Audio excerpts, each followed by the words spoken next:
संगत का बड़ा प्रभाव है। तुम गुटखा खाने वालों के साथ में रहने लगना, गुटखा सीख जाओ।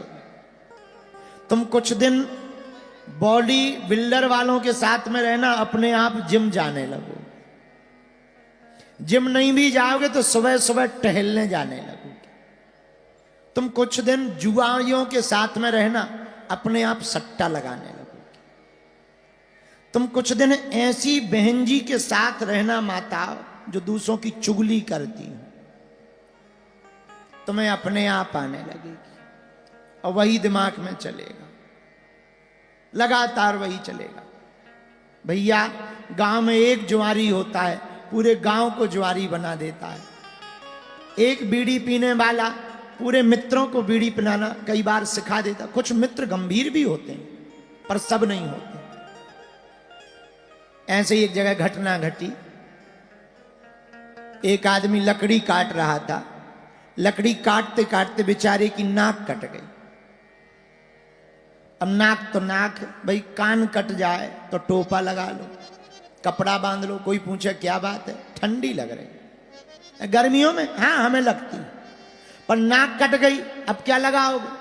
अच्छा, अब आज का जमाना होता तो मास्क लगा लेते। पुराना जमाना, नाक कट गई, नाक कटी बुरी लगे। अच्छा, अब ऐसा आदमी जहां भी जाए तो लोग भी बड़े विचित्र, नक कटे चाचा आ गए, नक कटे चाचा इधर, नक कटे इधर, नक कटे बब्बा इधर, नक कटे भैया इधर। बड़ा हैरान। एक दिन लोगों ने, एक आदमी ने पूछा क्या बात है, एक बात बताओ तुम्हारी नाक कैसे कट गई? बोले अब ना पूछो। अब बोले नहीं बताओ बताओ, हमें तो बता ही दो, किसी को मत बताओ, हमें बताओ। बोले तुम किसी को बताओगे तो नहीं? अरे हम किसको बताएं? अच्छा, किसी को कोई भी बात अपनी वायरल करवानी हो, वो ये कह के जरूर कहना तुम किसी को बताना नहीं भैया। हाँ तुम किसी को, हमने तुम्हें बता दी, किसी को ना बताना। फिर देखो तुम वो वाली बात जरूर नहीं रुकी, बाकी सब रुक जाएंगे पर वही वाली बात वायरल। बोले भाई हमें तो बताओ, हमें नाक कैसे कट गई? बोले इधर आ। बोले दरअसल गांव के बाहर जो मंदिर है, हाँ वहां शंकर जी ने हमें सपना दिया कि तुम्हें हमारे दर्शन करने हो तो रावण ने शीश काट के चढ़ाया था, तुम नाक काट के चढ़ाओ। तो वो बोला क्या तुम्हें शंकर जी मिले? अरे बोले मिले, ये देखो ये खड़े, ये है भोलेनाथ, है कुछ नहीं, झूठ मूठ। ये देखो सांप लटका, अरे महाराज। तो उसे लगा बड़ी गजब बात, हे बगल में हे भोले बाबा। तो आदमी को लगा, वो भी शंकर जी का थोड़ा मोड़ा भक्त था। बोले यार दर्शन तो हमें भी करना। बोले ऐसे तो होंगे नहीं। इसने मन में सोचा अपनी तो कटी है, एक से भले दो सही। बोले ऐसे तो नहीं होंगे। बोले फिर? बोले चलो तुम भी काटो। वो गया मंदिर, उसने ली चाकू और ली काट के चढ़ा दी, और जैसे ही चढ़ाई खून बहने लगा। बोले हमें तो शंकर जी कहीं नहीं दिख रहे। बोले तुम किसी को मत बताना, हमें भी नहीं दिख रहे। आओ आओ आओ। बोले ना तुम बता लेना, हमें भी नहीं दिख रहे। बोले तो बड़े बेकार आदमी हो। बोले वाह हम अकेले थे, अब दो तो हो गए। तो दूसरा भी कम नहीं था, मेरठ का ही था। बोला पर दो क्यों, तीन कर लो। बोले कैसे? पड़ोस में रहते थे रम्मू चच्चा। बोले रम्मू इधर आ। हाँ। तो उसने पूछा भैया पहले तो एक, अब दो दो लोगों की नाक कैसे कट गई? अरे बोले ऐसे। अरे बताना। अरे बता तो। अरे बोले ये भोलेनाथ, ये जी खड़े, जी आगे, जी आगे, महाराज महाराज। अरे भाई कौन है? यहां तो कोई नहीं है। नाक काट के जो चढ़ाता है उसे शंकर जी दिखते हैं। धीरे धीरे पूरे गांव ने नाक कटवा ली। पुरुषों की तो छोड़ो, महिलाओं ने कटवा ली। महिलाओं की तो छोड़ो, बच्चों ने कटवा ली। बोले क्या? बोले शंकर जी दिखेंगे, और किसी को नहीं दिखे। पूरा गांव नक्कटा हो गया, एक सिंगल आदमी नहीं बचा। जवान तो छोड़ो, बूढ़े बोले मर तो रही है, शंकर जी के दर्शन करके मरो।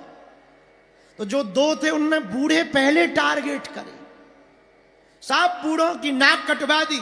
लोग बोले नाक, अगल बगल के गांव वाले आवे, भैया इस गांव में क्या है? तो जिसकी पहले नंबर पे कटी थी, बोले सबकी एक जैसी है।